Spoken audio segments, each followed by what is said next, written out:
আসসালামু আলাইকুম ওয়া রাহমাতুল্লাহি ওয়া বারাকাতুহু।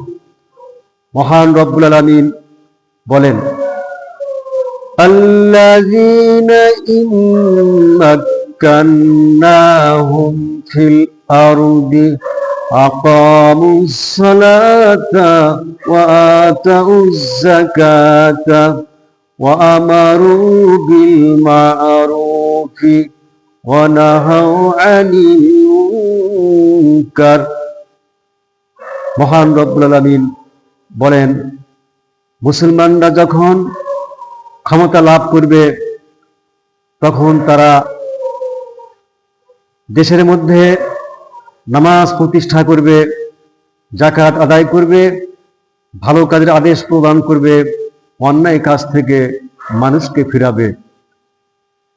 কেউ যদি ইসলামী রাষ্ট্র দেখতে চায়, ইসলামী রাষ্ট্রের লক্ষ্য উদ্দেশ্য বুঝতে চায়, তাহলে এই সূরাতুল হজের এই আয়াতটি যেন তারা লক্ষ্য করে, তাহলে ইসলামী রাষ্ট্র কাকে বলে তারা বুঝতে পারবে।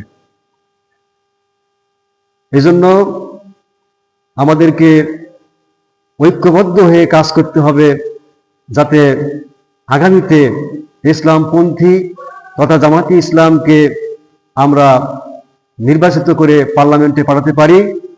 তাহলে এই উদ্দেশ্য আমাদের সাধন হবে, এই আয়াতের উপর আমাদের আমল করা সম্ভব হবে। মহান রব্বুল আলামিন আমাদেরকে